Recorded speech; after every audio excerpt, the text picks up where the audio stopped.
자, 3레벨 4주차 모의고사입니다. 빠르게 한번 살펴볼게요. 1번부터입니다. 강연자의 말하기 방식에 대한 설명으로 가장 적절한 것은 질문을 통해 청중의 경험을 이끌어냈다. 강연의 내용과 연결짓고 있다. 보시면 이런 생각 해본 적이 있나요? 드셔본 적이 있나요? 경험이죠. 네, 경험을 제시했고요.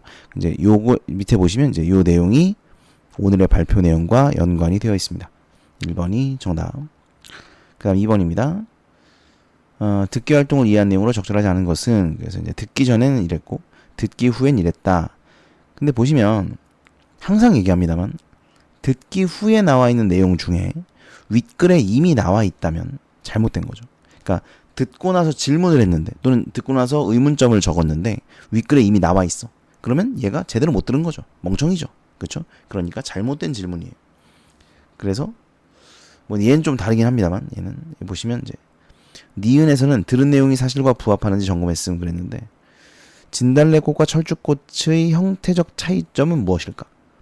이게 나와 있진 않습니다. 그러니까 형태적 차이가 있어라고는 말했지만 뭐라고 나오진 않아요. 그래서 들은 내용이 부합하는지를 점검하는 게 아니라 들은 내용을 바탕으로, 그죠? 들은 내용을 바탕으로, 그러니까 형태적으로 비슷하다고 했으니까 들은 내용을 바탕으로 궁금한 점을 지시했다. 이런 식으로 해야 맞는 거겠죠. 사실과 부합하는지 점검 아닙니다. 그래서 2번이 적절하지 않아요. 그 다음에 3번은 이제 기억에서는 니은의 마무리 부분에서 활용할 비언어적 표현 방법이 논의되고 있다고 그랬는데, 여러분 비언어적 표현 방법이라는 게 뭡니까? 행동, 몸짓, 동작 이런 거죠. 그래서 기억에 이제 이게 있다는 거잖아요. 기억을 보세요. 기억에 있어. 우리가 할 토의, 이게 기억이죠. 그럼 우리가 할 토의의 마무리, 기억에서는 니은의 마무리 부분에, 니은이 뭔데? 우리가 할 연설의 마무리 부분에서 활용할 비언어적 표현 방법이 논의되고 있다. 연설의 마무리니까 연설의 마무리 이거죠? 연설의 마지막엔 이겁니다. 연설의 마지막엔 친구들의 행동 변화를 촉구하는 내용을 마무리하자. 요거란 말이에요. 네, 그러니까 여기에 지금 어떤 비언어적 표현 방법을 쓰자 이런 논의가 없단 말이에요. 그러니까 만약에 이게 맞으려면 여기에서 친구들의 행동 변화를 촉구하는 내용으로 마무리하자 그러면서 어떤 몸 동작을 한다든가, 네, 뭐 이런 게 나와야 됩니다. 그래야 얘가 적절한 거죠. 5번이 적절하지 않습니다. 그 다음에 4번을 보시면 A에 나타난 참여자들의 발화에 대한 이해로 가장 적절한 것은 그랬는데, 자, 학생 3은 이거죠. 제가 지금 체크를 해놨는데 찾아가지고 청중의 경각심을 유발하는 측면에서 경각심, B에 대한 학생 이해 제한이 적절하다. 그렇죠? 요 학생 이해 제한이 적절하다, 좋은 근거다 라고 말하고 있습니다. 그 다음에 5번 사회자가 디귿에 따라 연설 계획을 세운다. 디귿이 있지, 이거죠. 합의된 토의 내용. 그럼 합의된 토의 내용이 뭐지? 이 내용이 지금 다 이 내용이거든요. 뭐 피해자 극심한 고통을 겪게 된다. 그래서 범죄행위라는 점을 경각심을 불러일으키자. 어쩌고 누구나 피해자가 될 수 있다. 뭐 이런 내용이네요, 그죠? 자, 적절하지 않은 겁니다, 그죠? 4번인데 가해자가 늘어날수록 가해자가 별다른 죄의식 없이 사이버 언어폭력을 저지른다. 응? 그런 얘기가 있었나요? 보면은 보자, 피해자가 급증하고 있고 그 다음에 죄의식 얘기가 여긴 없고,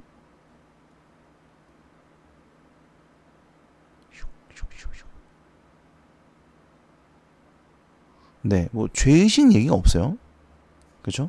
이런 내용이 나와 있지 않기 때문에 4번이 적절하지 않다, 이렇게 볼 수 있겠습니다.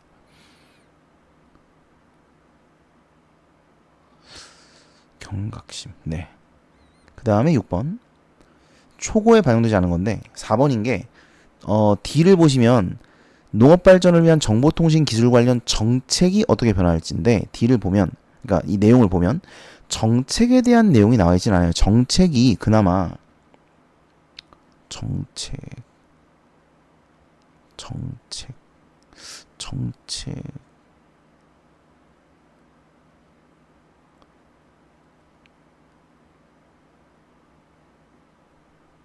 네, 정책 얘기가 없습니다. 그러니까 이게 정보통신 기술의 발달에 따른 우리나라 농업의 미래, 그러니까 농업이 어떻게 발달할 것이다, 뭐 이런 내용은 있어요. 그죠? 뭐 이런 빅데이터 활용해서 어쩌고 저쩌고 생산성 향상되고, 그 그다음에 뭐 정보에 따라 자동 재배 시설 어쩌고 저쩌고 하고 안정적 수익을 올릴 수 있고 가능하다. 농업이 발전할 것이다. 뭐 이런 내용은 나와 있습니다. 근데 정책이 어떻게 바뀔 거다. 정책이 어떻게 변화할 거다. 이런 내용은 전혀 나와 있지 않았습니다. 4번이 정답이고요. 그 다음에 학생이 초고를 쓰기 위해 수집한 자료의 일부이다. 기억미용 활용에 대한 설명으로 적절하지 않은 것은 3번인데 미래 식량 위기 예측이 있나요? B에서 B를 보면 식물 공장의 경제적 효과. 이건 맞나? 맞나요? 식물 공장의 경제적 효과. 이거죠? 식물 공장은 농작물을 대량으로 생산할 수 있다. 그럼 뭐 이거는 경제적 효과라고 볼 수 있어요. 근데 지금 여기서 뭐 식량 위기에 대한 얘기가 아예 언급이 없습니다. 그쵸? 없어요. 따라서 요게 적절하지 않은 거죠. 요거는 맞다고 볼 수 있을 것 같은데요. 요거는 지워라. 그 다음에 8번. 보기는 초고를 읽은 편집부의 검토 의견과 이에 따라 학생이 고쳐 쓴 글이다. 가에 들어갈래요. 자, 얘를 고려하여 마지막 문단을 고쳐달라. 항상 이런 문제는 뭘 봐야 돼요? 선후를 봐야죠. 어떤 게 원인이고 어떤 게 결과인지를 여러분 잘 보셔야 됩니다. 가를 고려하여, 우리는 이걸 맞추는 거예요. 뭐를 고려하여 고쳤는지. 그렇다면 마지막 문단과 고쳐 쓴 글을 비교해서 뭐가 달라졌는지를 보면 가의 내용이 나오겠죠. 그쵸? 첫째는 이겁니다. 문제점. 여긴 지금 문제점이 없어요.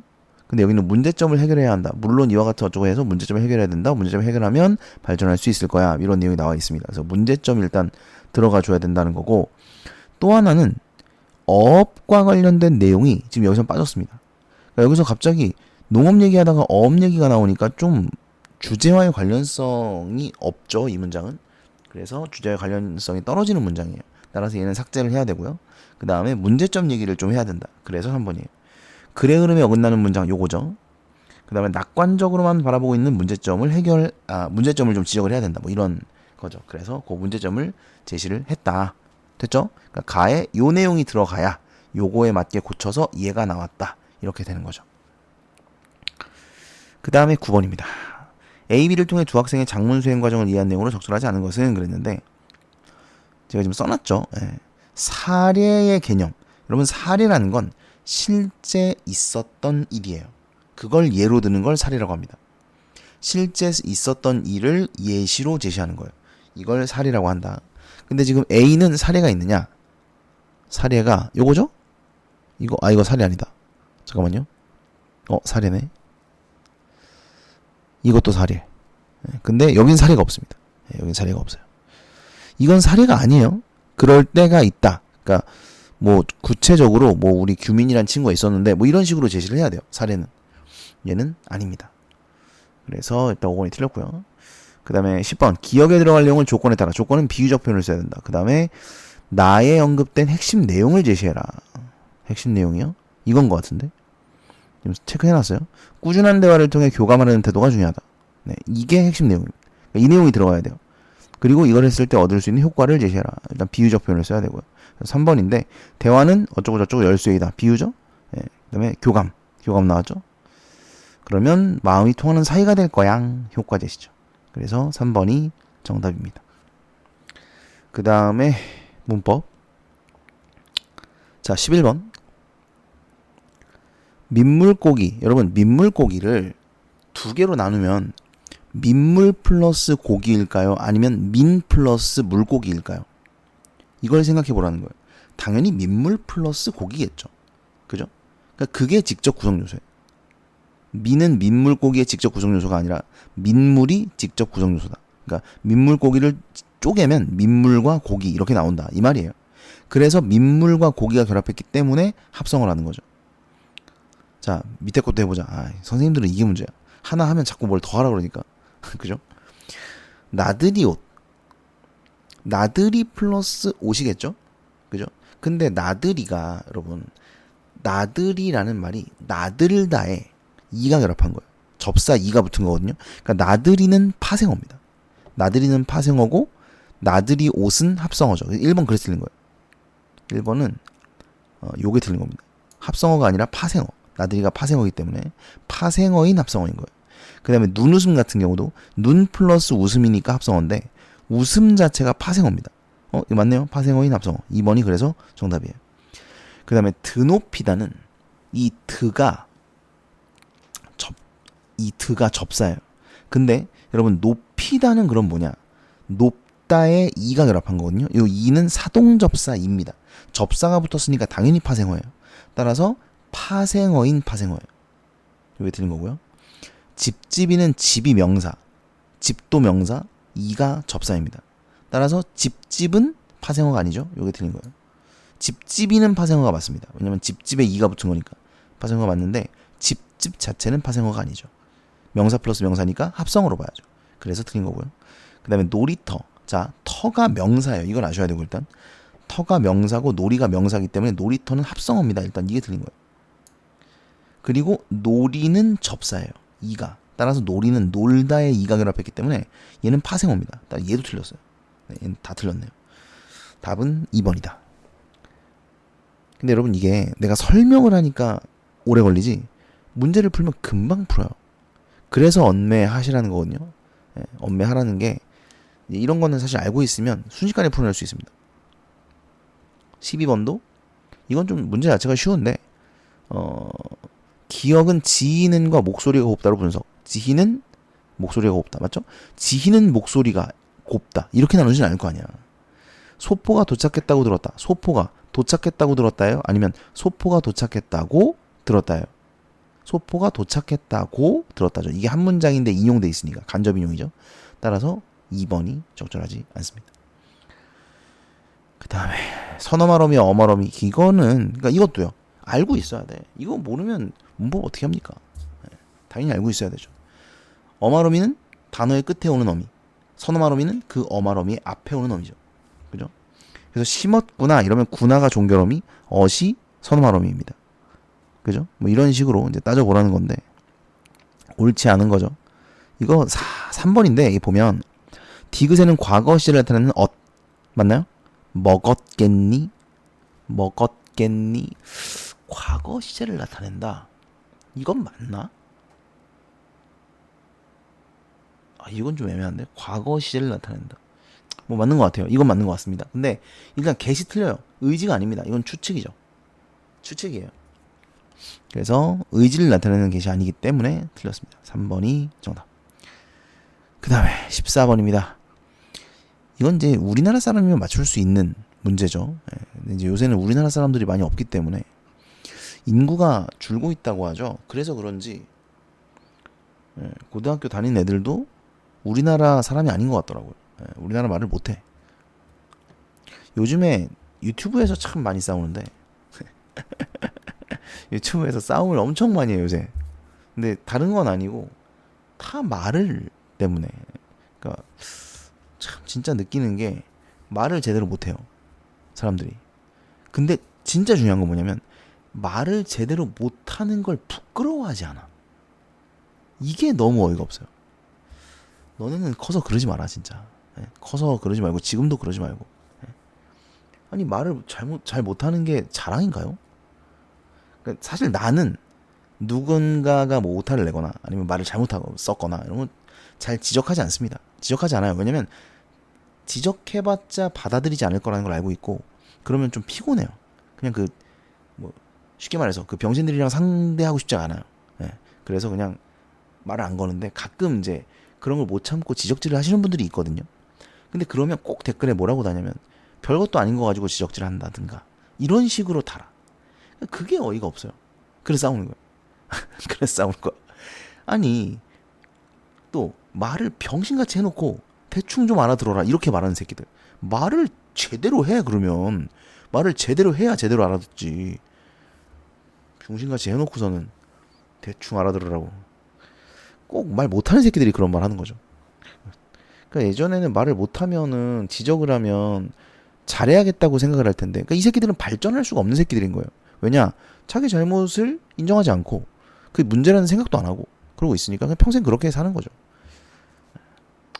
어쨌든 난 내가 지적을 해서 싸우는 건 아닌데 자꾸 잘못한 새끼들이 잘한 애한테 뭐라고 하니까 거들다 싸워. 거들다. 아무튼 문법 하다가 괜히. 자, 봅시다. 어쨌든 이건 우리나라 사람이면 다 맞출 수 있어요. 이거 3점짜리야 이게. 아들이 어제 저에게 내일 사무실에 계십시오라고 말했죠. 그러면 이 내일은 어제 내일이라고 말한 거니까 오늘이죠. 그러니까 A는 오늘이에요. 아니 이게 어렵냐고. 오늘 사무실에 여기는 계시라고요? 이게 계시라고 하면 안 되는 게 저라고 말했으니까. 저. 지금 이 발화를 하는 사람보다 듣는 사람이 높다는 거예요. 그죠? 그러니까 여기에 계시라고를 쓰면 나를 높이는 거기 때문에 안 되죠. 그리고 누가 여기에 계시라고라고 쓰냐. 나한테 거기 계시라던데? 이렇게 누가 말해. 거기 있으라던데? 이렇게 말하죠. 네. 어쨌든 그래서 1번이에요. 네, 1번입니다. 그 다음에 15번. 문법적 특징인데 중세국어의 문법적 특징이죠. 네, 이거는 현대어 풀이를 보시면 돼요. 의잖아. 관용격이네, 그죠? 하늘은 무정명사니까 1번 맞죠. 이런 식으로 따지는 겁니다. 그러니까 현대어 풀이를 보고 따지시면 돼요. 이게 그물 밑인데 밑에죠. 해석을 보니까 밑에잖아. 그럼 뭐야? 부사격이죠? 관용격조사 의가 쓰여서 허술이잖아. 틀렸죠? 이런 거 틀리면 안 됩니다. 그러니까 이런 문제. 여러분, 너무 쉬운 문제인 거예요. 그냥 현대어 풀이를 보라고요. 근데 이 현대어 풀이를 봤는데도 틀렸어요 라고 하는 애들은 현대 문법을 모르는 거죠. 밑에라고 뻔히 써 있는데 관용격조사 의가 쓰였다가 이상해 보이지 않는 거예요. 그러니까 틀리는 겁니다. 현대 문법을 공부를 더 하세요. 자, 그 다음에 문학입니다. 방홍시요. 연시조고요. 연시조.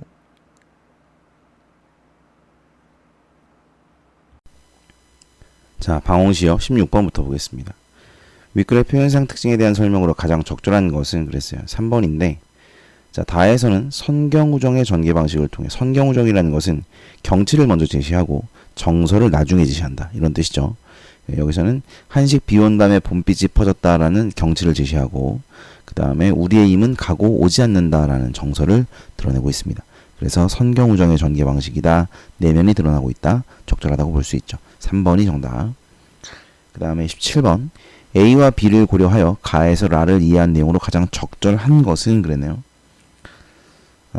A는 은자로서의 자족감이나 자긍심이다. 은자라는 것은 이제 은거하는 사람이란 뜻이에요. 벼슬에 나아가지 않고 자연 속에 파묻혀 사는 사람, 이런 뜻이고요. B, 님으로 표상되는 선왕에 대한 그리움과 연모의 정을 표현. 그러니까 이제 임금에 대한 그리움을 드러낸 것이죠. 적절한 건데 이제 이 노란색으로 쳐놓은 게 틀린 부분들이에요. 틀린 부분들이고 적절한 건 4번입니다.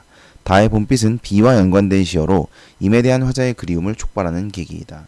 그러니까 이 봄빛이 화류를, 그리고 이 화류가 임과 대비되면서 임을 더 그리워하게 되는 것이죠. 객관적 상관물이라고 볼 수 있죠. 보시면은 봄빛이 퍼졌고 그래서 이제 화류도 왔는데 임은 오지 않는다. 이거죠. 그래서 임에 대한 그리움을 드러냅니다. 그 다음에 18번. 마와 보기를 비교하여 감상한 내용으로 적절하지 않은 것은 그랬죠. 자, 이 내용을 보면 벽사창이 어른어른하거늘 입만 너겨 풀떡 일어나 푹딱 나셔보니, 이게 해석이 되셔야 되는데 임이라고 생각해서 풀쩍 일어나서 뚝딱 밖에 나가본 거예요. 그랬더니 임이 아니야. 명월이 만정한데 가득한데 벽오동 젖은 잎에 봉황이 내려앉은 거예요. 봉황이. 긴 부리를 휘어다가 두 날개에 넣어두고 슬금슬쩍 깃 다듬는 그림자로다. 그러니까 사창이라는 것은 이제 여자방의 창문을 뜻한다 그랬죠. 여자방 창문에 내 방이겠죠. 내가 화자가 여자니까 여자방 창문에 뭔가 그림자가 어른어른한 거죠. 그래서 임이라고 생각해 나가봤더니 알고 보니까 봉황의 그림자였더라. 이런 내용입니다. 적절하지 않은 건데 4번을 보면 보기의 중장에서는, 자, 요거죠. 보기, 이게 지금 사설시조니까 초장, 중장, 종장이죠. 그래서 보기의 중장, 요 이문 아니오부터 그림자로다까지죠. 착각을 야기한 대상에 대한 비판이 제시되고 있다. 그렇진 않습니다. 여기서 봉황의 그림자로다 했죠. 그러니까 여기까지는 비판이 없어요. 그러니까 봉황의 그림자를 보고 임인 줄 알았어. 이런 얘기죠. 그럼 이제 뒤에 가면 이제 어떤 내용이 나올 수 있냐면, 내가 착각을 했다. 이런 내용이 그냥 나올 수 있고, 아니면 나를 착각하게 만든 대상을 원망하는 이런 내용이 나올 수도 있겠죠. 근데 여기서는 모처로 밤일세망정 행여 낮이었다면 남 우일 뻔하여라. 그러니까 원망은 없어요. 그냥 밤이었기니 밤이었기에 망정이지. 그러니까 밤이어서 다행이다. 이런 내용입니다. 그렇기 때문에 착각을 야기한 대상에 대한 비판은 나와 있지 않습니다. 그 다음에 마의 중장에서는 착각을 야기한 대상에 대한 묘사가 있다고 그랬는데 마의 중장을 보면은 해란해경의 낙엽은 무슨 일인가 이거죠. 이 낙엽 때문에 착각을 한 거라고 수업 시간에 얘기했죠. 이거는.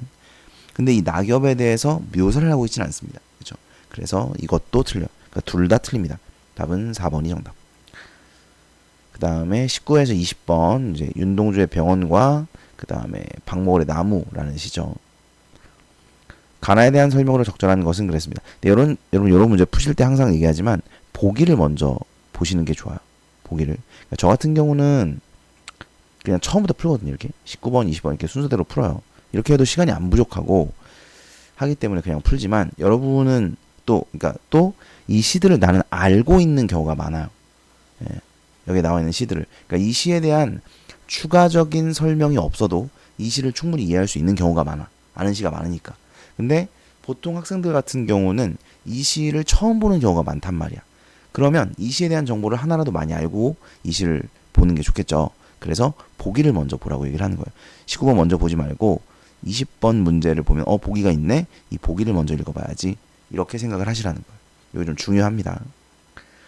자, 그래서 보기를 읽으면 여러분이 이 시가 어떤 시인지를 좀 더 많은 정보들을 가지고 이 시를 볼 수 있어요. 가나의 화자는 특정한 대상에 대한 인식을 통해 자신을 성찰하고 대상에 공감한대요. 그죠? 가의 화자는 병원에서 본 여자의 모습에 주목하고 여자의 아픔에 비추어 자신의 처지를 성찰하며 여자가 지닌 치유에 대한 소망에 공감한다. 그래서 마지막에 그 여자가 누워있던 자리에 누워보는 게 우리가 공감이라고 얘기를 했었죠. 그 다음에 나 같은 경우는 여행 중에 만난 나무들의 모습에 주목하고 나무들에 비추어 자신의 내면을 성찰하며 이 성찰이 있어? 어디 성찰이 있지? 이걸 성찰이라고 보는구나. 저는 사실 이게 성찰이라고 생각하지 않았는데 얘는 이걸 성찰이라고 봤어요. 그죠? 네, 그럼 보기니까 당연히 맞다고 봐야 돼요. 그 관점에서 봐줘야 됩니다. 이게 성찰이구나. 나무들의 모습에 드러나는 정서의 공감. 이건 맞습니다.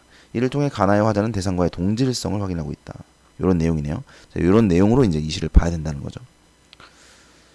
그리고 읽는 거예요. 그리고 나서.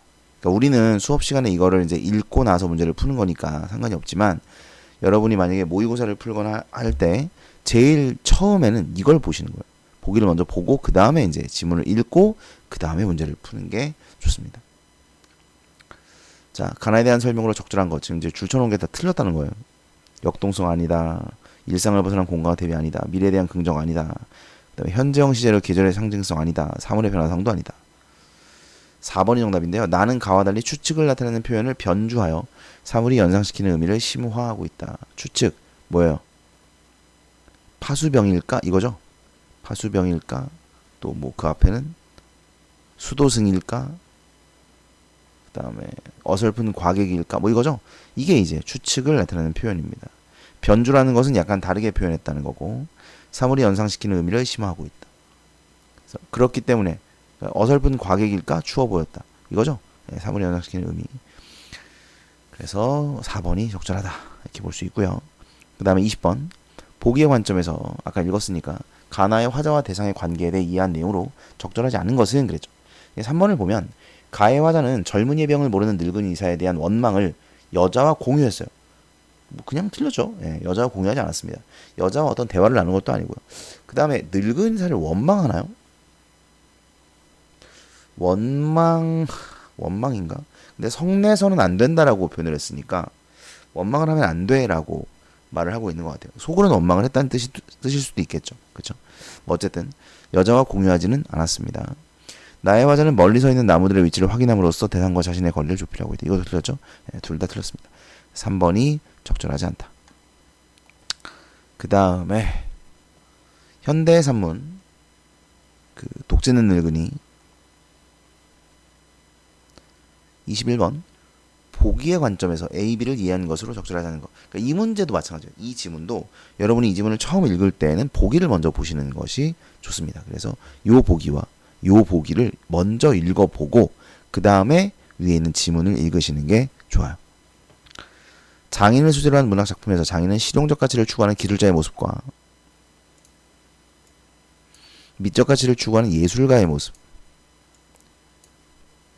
모습을 모두 지닌 존재다. 오랜 시간의 훈련 과정에서 다양한 갈등을 극복하며 경지에 이른 장인은 자신의 제작하는 작품을 통해 예술가적 집념과 열의를 보여준다. 적절하지 않은 건데요.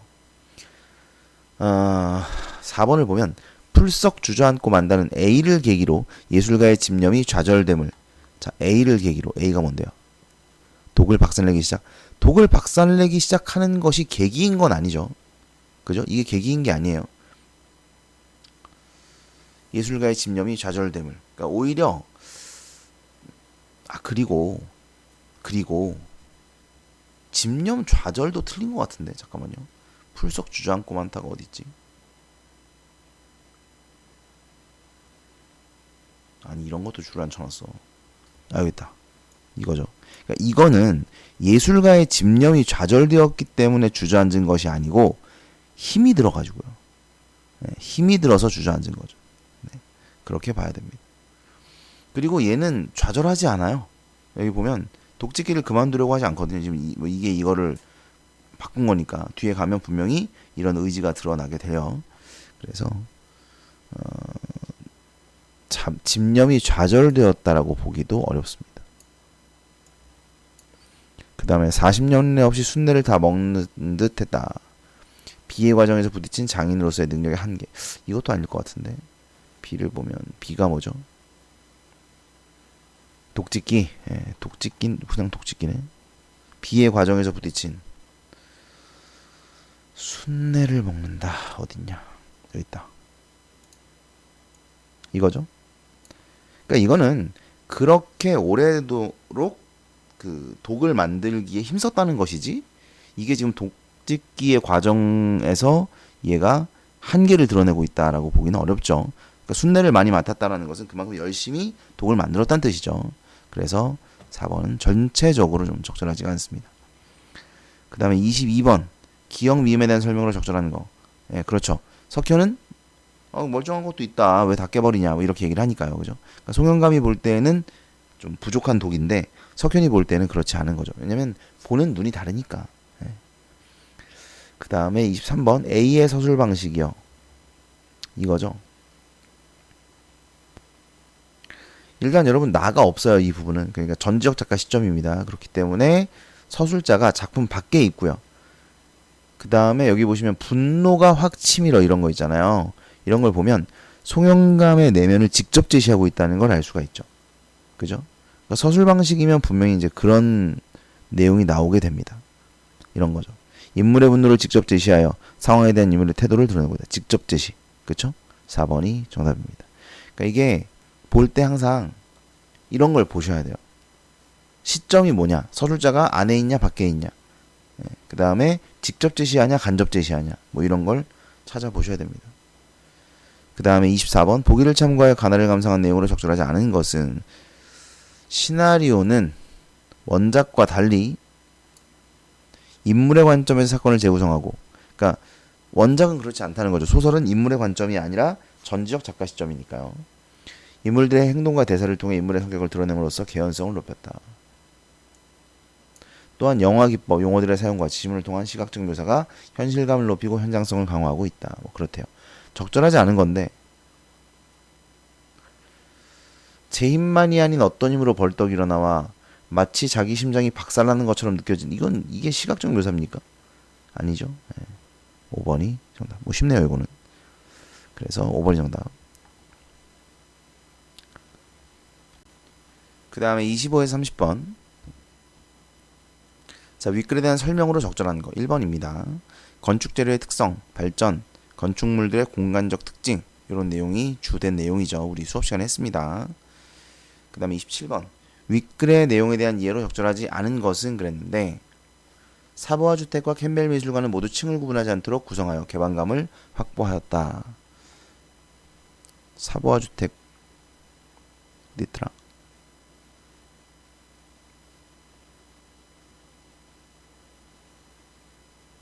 캠벨 미술관. 요거는 하나의 층으로 만들었네요. 그죠? 근데 사보아 주택은 이거 그건데, 예술적 모시기 어딨냐?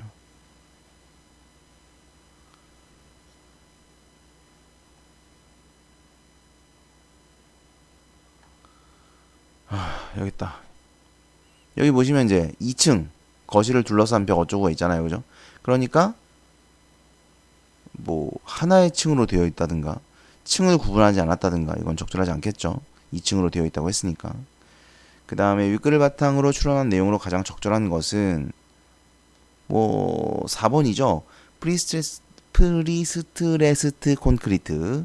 철근이 복원되는 성질을 이용하여 콘크리트의 압축력을 줌으로써 인장 강도를 높인 것이다. 그죠? 그래서 땡긴 다음에 붙이는 거죠. 그 다음에 28번. 자, 좀 깨알같이 설명을 좀 써놨는데요. 적절하지 않은 것을 물었습니다. A와 B의 압축력을 가했을 때 줄어든 높이의 변화량이 같았다면 B의 지름이 A의 지름보다 더 늘어났을 것이다. 이제 포화송비가 A가 철제니까 얘 0.3이죠.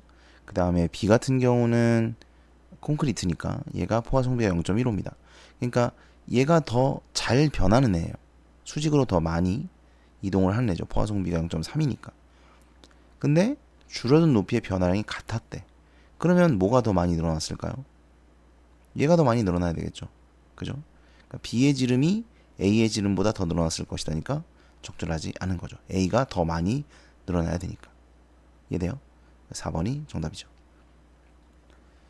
그 다음에 29번. 윗글과 보기를 읽고 추론한 내용으로 적절하지 않은 것은 그랬습니다.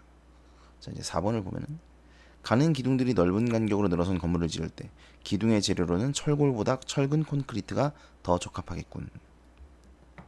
여기 보시면 철근 콘크리트 대신 철골을 사용하여 기둥을 만들면 더 가는 기둥으로도 간격을 더욱 벌려 세울 수 있다. 뭐야? 나와 있잖아. 틀렸네요, 그죠? 네. 여기 그냥 나와 있는데 문장이. 그래서 적절하지 않습니다. 이게 왜 3점이지?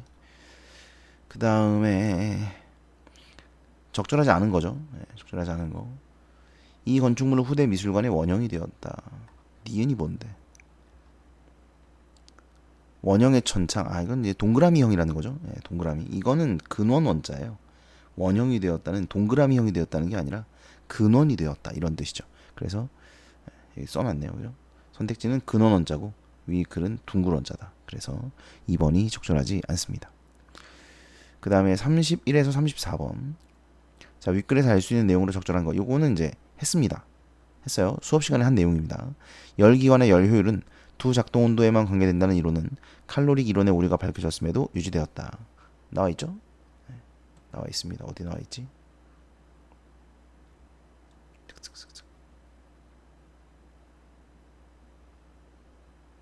요거죠? 네. 여기 있습니다. 여기.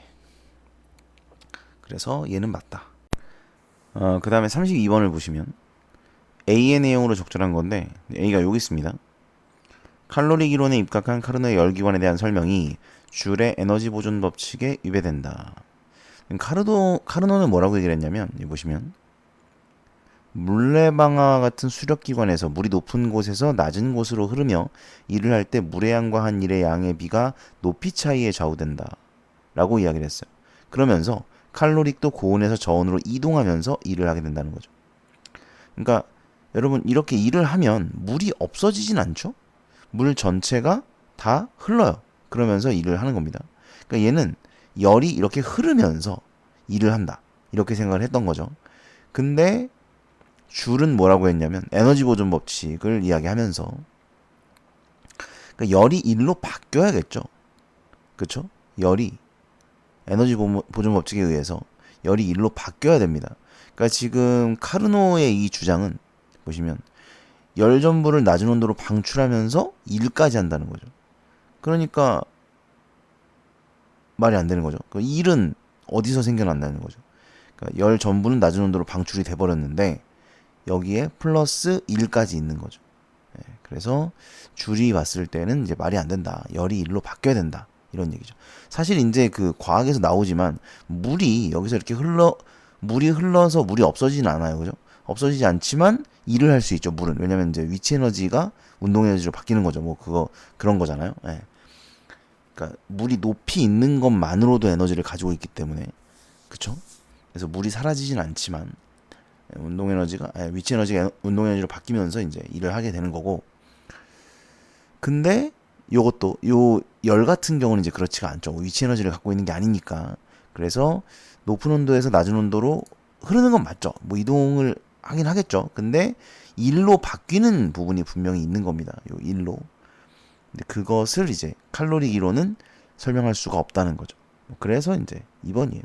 열의 실제가 칼로리기라면 이제 칼로리기면 이게 전체가 높은 온도에서 낮은 온도로 전체 다 이동을 해야 되거든요. 그렇다면 열기관이 한 일을 설명할 수가 없다는 거죠. 네, 그래서 2번이 정답입니다.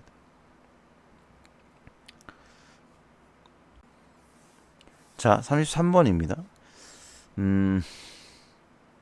줄의 실험과 달리 열기관이 흡수한 열의 양과 열기관으로부터 얻어진 일의 양을 측정하여 A분의 B로 열의 일당량을 구하면, 여러분 줄은 이걸 뭐라고 봤어요? 이 A와 B가 같을 거라고 봤죠. 에너지 보존 법칙에 의해서.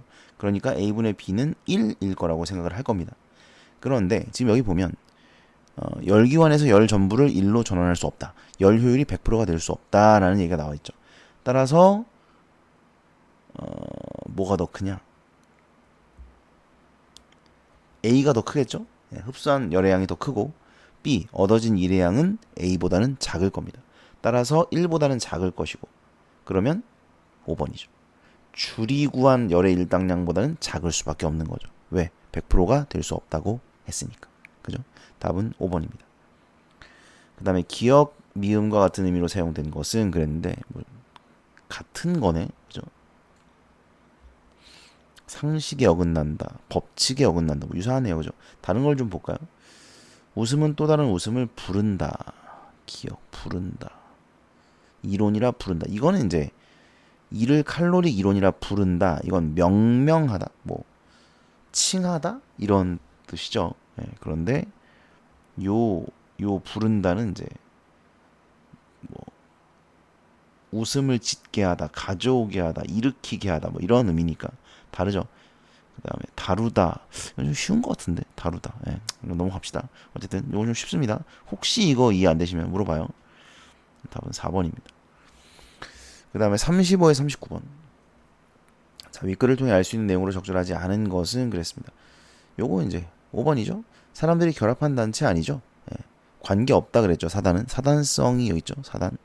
구성원의 가입과 탈퇴에 관계없이 존속하는 단체. 그러니까 이거 아닙니다. 5번이 적절하지 않아요. 그 다음에 윗글에 설명한 주식회사에 대한 이해로 적절한 것은, 이건 너무 쉬운데요. 네, 1번이죠. 대표이사는 주식회사를 대표하는 기관이다. 대표이사. 그러니까 사실 그 이사, 대표이사 뭐 이런 사람들이 주주들이 선출을 하는 거예요. 주주들이 우리의 뜻에 따라 이 회사를 운영해 줄 사람을 뽑는 거. 이게 주주 대표이사거든요. 예. 그래서 주식회사를 대표하는 그런 존재인 거죠. 여기 있죠. 여기만 있나? 앞에는 없나?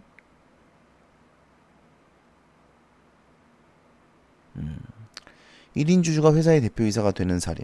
1인 주주가 회사를 대표하는 기관이 되면, 뭐 이렇게 돼 있으니까 대표이사가 회사를 대표하는 기관인 거죠. 그렇죠? 1번입니다.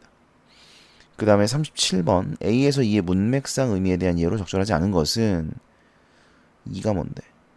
회사 자체는 허울만 남는 일도 일어난다. 이거는 회사가 이름만 남는다는 뜻이지, 회사의 자산이 감소하여 권리 능력을 누릴 수 없게 된 상태를 말하는 게 아니라, 회사의 결정을 이제 그 대표이사인 주주, 1인 주주가 하게 된다는 얘기죠. 그죠? 이제 권리 능력을 누릴 수 없게 된 건 아닙니다. 자산이 감소한 것도 아니에요. 다만 그것을 1인 주주, 1인 대표이사, 얘가 혼자서 모든 걸 결정해버린다. 이런 뜻인 겁니다. 자산이 감소했다. 이거 아니에요. 그 다음에 38번. 니은에 관한 설명. 니은이 뭐야? 법인격 부인론. 적절한 거. 5번입니다. 그러니까 회사 가진 책임을 주주에게 부담시키기 위함. 이거는 그 수업 시간에 설명을 했어요.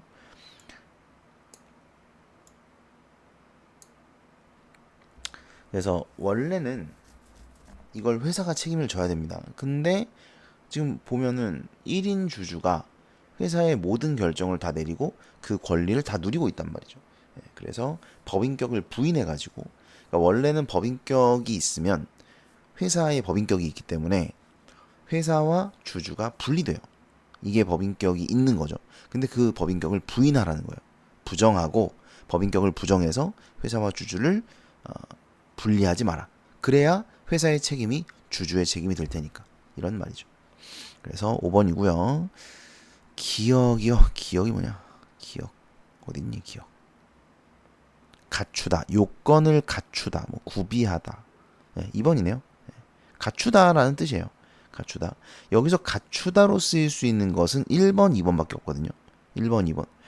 근데 겸비는 두 가지를 동시에 이런 의미를 갖게 돼요. 네, 그래서 1번보다는 2번이 정답입니다. 됐죠? 자, 그 다음에 40에서 45번. 뭐 이거 한지문이요?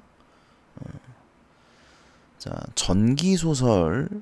중국의 전기와, 여러분 이 전기라는 건 비현실이죠. 비현실적인 소설을 말해요.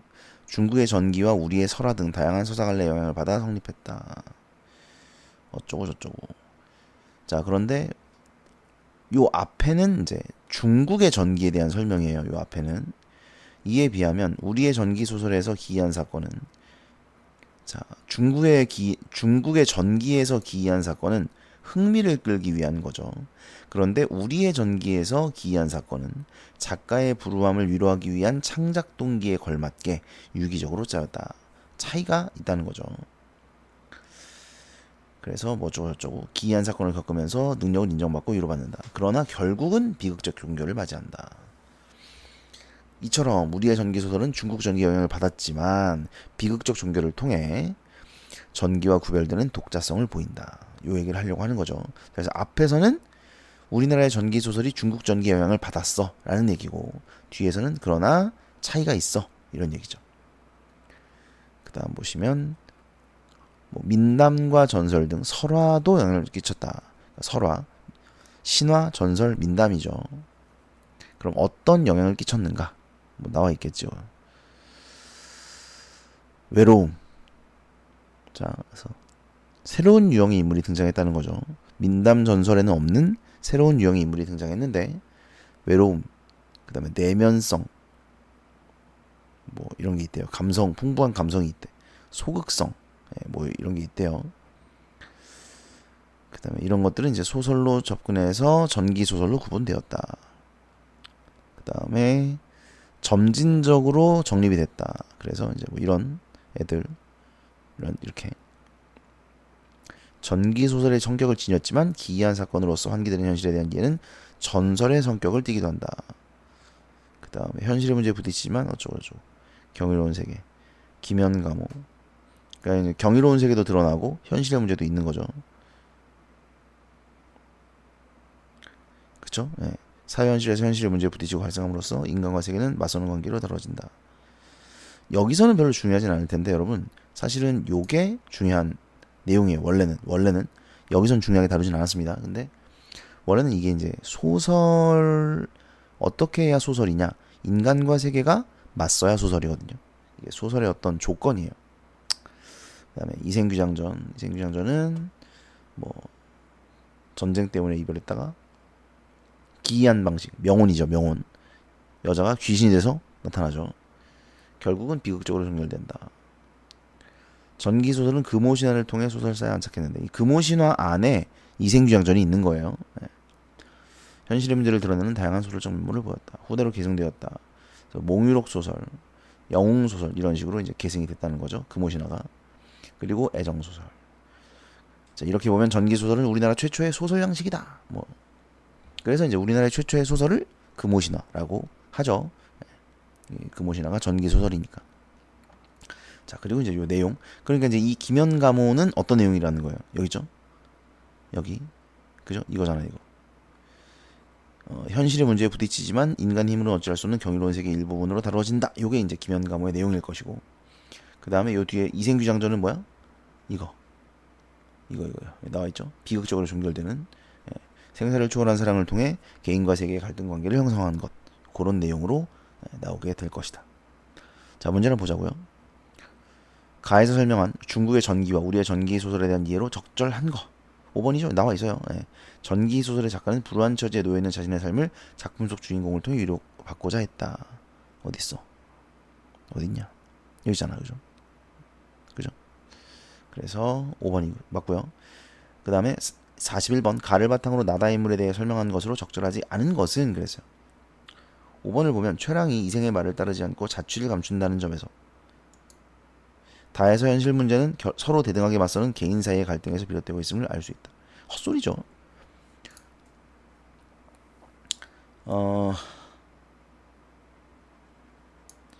여기서 현실의 문제는 뭐 때문이에요?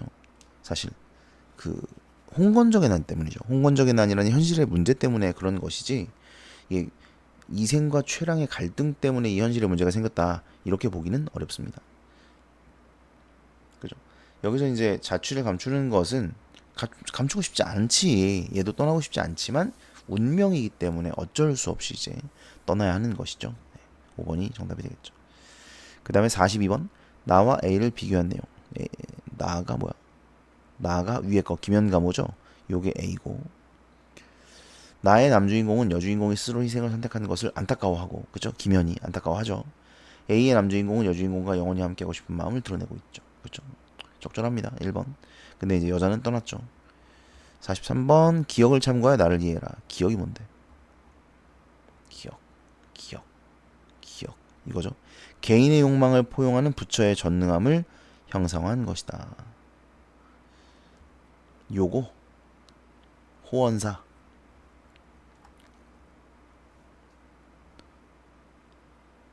적절한 거. 처녀가 자신의 죽음을 낭군의 경사라고 말하는 장면은 김연에 대한 부처의 응답을 암시한다. 보면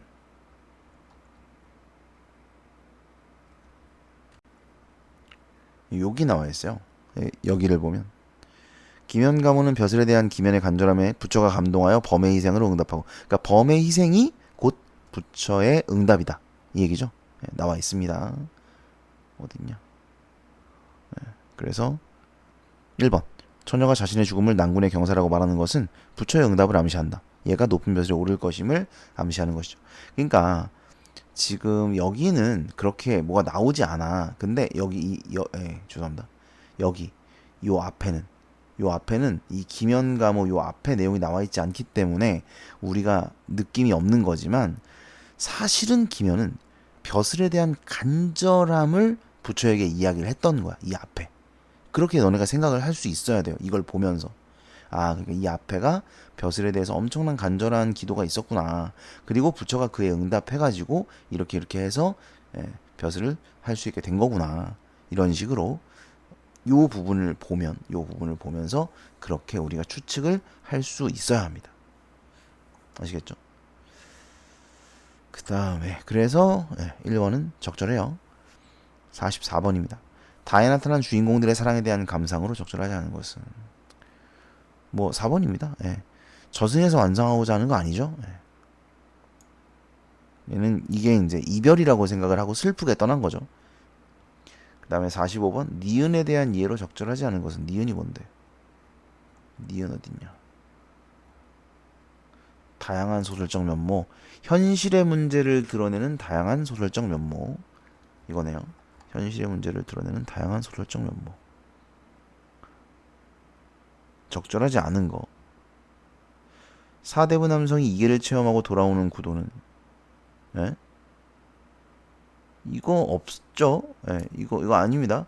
이생이 가산을 묻어둔 곳을 찾아가 금은과 재물을 가져오는 것은 사대부 남성이 이계를 체험하고 돌아온 게 아니죠. 사대부 남성은 맞지만 이계를 체험하지 않았죠. 잘못 연결했네요. 1번이 적절하지 않네요. 이게 이 얘기는 아마 뒤에 있나봐요. 어딨냐? 여기 있네요. 사대부 남성이 이계를 체험하고 돌아오는 구도는 몽유록 소설로 이어졌다는 건데 중요한 건 이제 이 소설에서는 이런 내용은 없어요. 그 다음에 이원적 공간 구도 이원적이라는 건 둘로 나뉜다는 거거든요. 이원적 공간 구도 그러니까 이제 하늘에서 밑으로 내려왔다 땅으로 내려왔다 뭐 이런 게 이제 이원적 공간 구도인데 여기서는 이제 저승으로 떠났기 때문에 이승과 저승이 이원적 공간 구도다라고 하면 틀린 건 아닙니다. 네, 가능하고요. 그 다음에 애정교류, 애정소설 이건 뭐 엄청나게 많기 때문에 뭐 여러분이 얼마 전에 배웠던 채봉감별곡 이런 작품들도 이제 애정소설이라고 볼 수가 있죠. 시를 많이 짓기도 하고요. 그죠? 최척전에도 나오고 그렇습니다. 어쨌든 그래서 답은 1번. 1번이 적절하지 않다. 이렇게 볼 수 있겠네요. 끝.